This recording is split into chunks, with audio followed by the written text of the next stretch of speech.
Takže ahojte, vidíme sa pri druhom videu.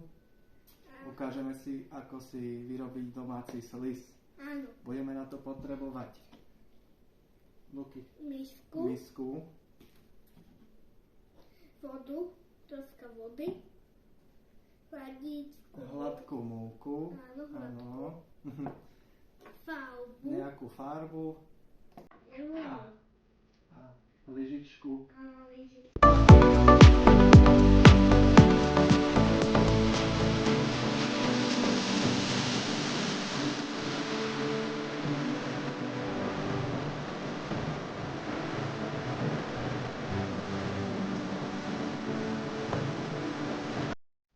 Dobre, takže pri dlhšom miešaní máme slis vyrobený, želuky.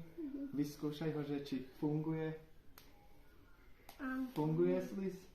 Dobre, tak ďakujeme za zhliadnutie videa. Vidíme sa pri ďalšom videu. Ahojte.